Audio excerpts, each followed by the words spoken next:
Secular का प्रधान महासचिव, राष्ट्रीय प्रधान महासचिव, आप सबका, लखनऊ के सभी पत्रकार बंधुओं का जो यहाँ पर उपस्थित हैं, सभी का स्वागत करता हूँ, अभिनंदन करता हूँ और धन्यवाद देता हूँ कि आप सब हमारी पार्टी के बुलाए पर यहाँ पर उपस्थित हैं। हम लोग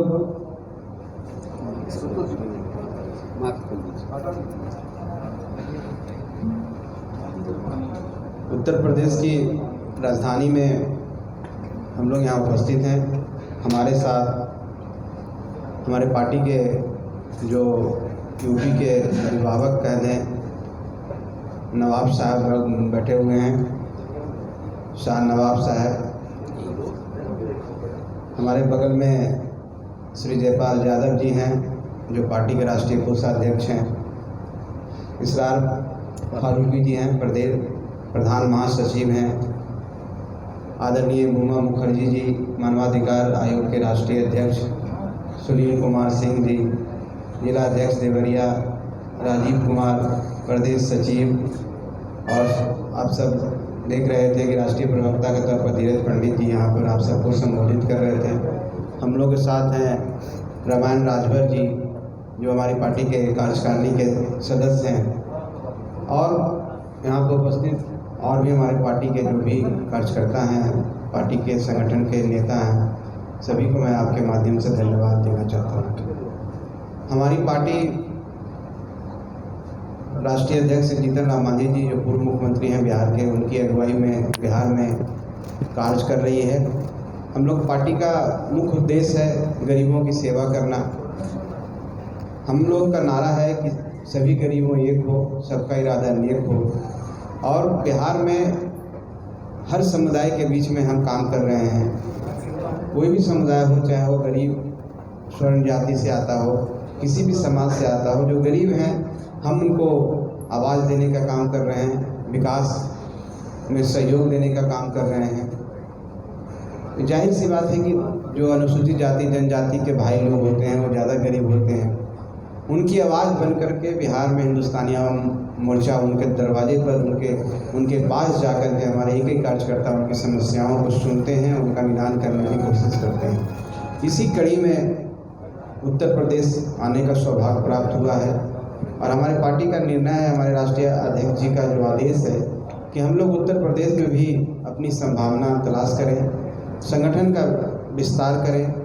नए हैं दलित भाई हों, अल्पसंख्यक भाई हों, पिछड़ा भाई हो, अति पिछड़ा भाई हो, स्वर्ण भाई हो, सभी को एक कर करके उनकी जो समस्याएं हैं उनको निदान करने के लिए, उनको समाज में मुख्य धारा में जोड़ने में हम सहयोग करें। यही हम की आइडियोलॉजी है। इसी सिलसिले में पार्टी का कार्यकारिणी का गठन है। पहले से भी पार्टी हमारी यहाँ पर काम कर रही थी। हमारा पार्टी का सेटअप था। हमारे राजन सिद्दकी जी जो यहाँ के प्रभारी बनाए गए हैं, मैं इनको धन्यवाद देना चाहता हूँ आपके माध्यम से। इनकी अगुवाई में इन्होंने नए नए साथी को जोड़ा है और सभी ऊर्जावान हैं और सभी के अंदर क्षमता है, अपने क्षेत्रों में विशिष्ट उनकी पहचान है। हम समझते हैं कि इनकी अगुवाई में, इनके लीडरशिप में हमारी पार्टी यहाँ पर आगे बढ़ेगी और हम जो मकसद ले करके हम चला है उसमें हम कामयाब होंगे। ऐसी हम कामना करते हैं, ऐसी हम दुआ भी करते हैं। तो पार्टी अपने लोगों के साथ बैठ करके, अपने परिवार के साथ बैठ करके इस बिंदु पर भी चर्चा करेगी और हम लोग कर रहे हैं कि हमारी पार्टी यहाँ आने वाला जो चुनाव है जो 2022 में अप्रैल में संभावित है होना है, उसमें हमारी पार्टी की क्या भूमिका होगी।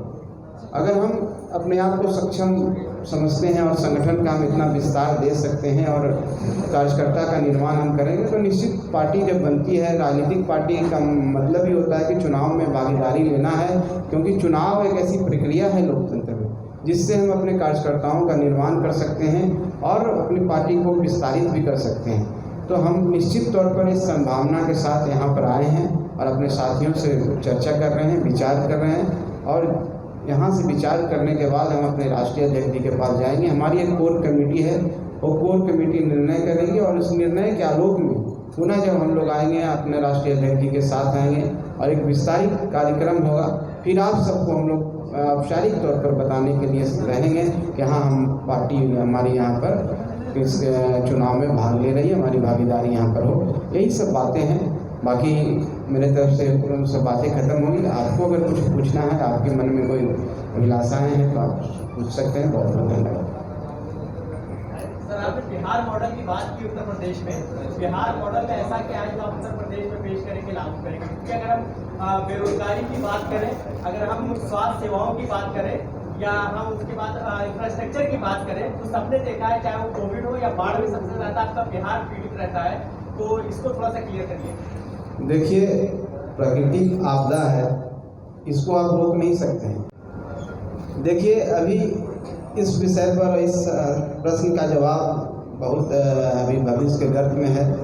अभी हम लोग आए हैं और हम अपनी क्षमता को आंकेंगे। कोई भी पार्टी जब इस चुनावी प्रक्रिया इस समर में उतरती है तो अपनी क्षमता को भी देखना होता है।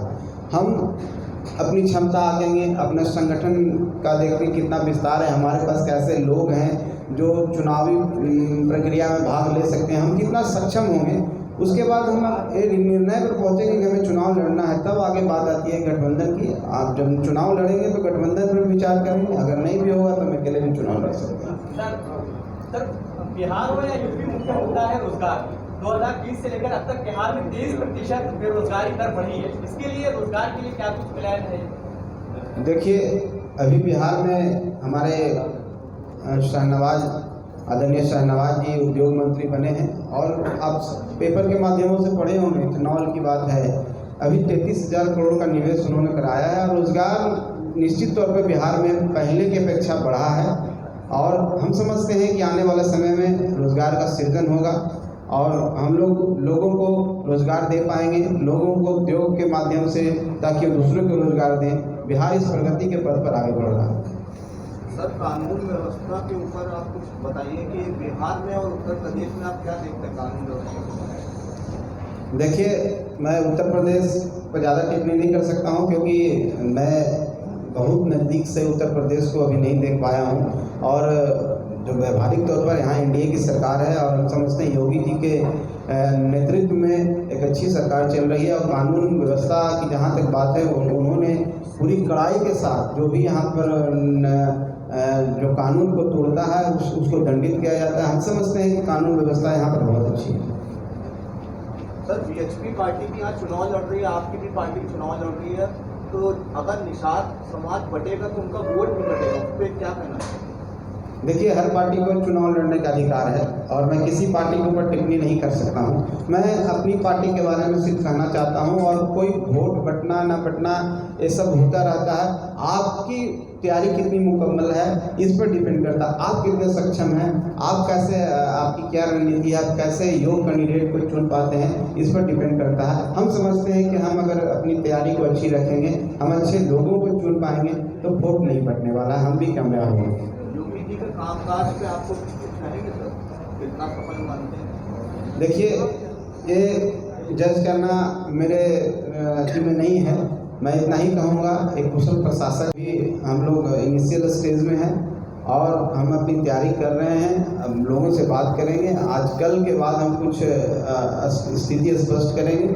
आने वाला समय में आपको इसकी स्पष्टता हो जाएगी। करेंगे क्या यहाँ पर बड़ी पार्टी, छोटी पार्टी? हो सकता है, ये भी संभव है, अभी कुछ नहीं है लेकिन संभव है। अगर लड़ेंगे तो चुनाव गठबंधन भी होगा, गठबंधन की राजनीति चल रही है, वो किसी के साथ भी हो सकता है। हम अपनी पहले तैयारी तो कर लें, हम उस लायक रहें तभी तो लोग आएंगे हमारे पास।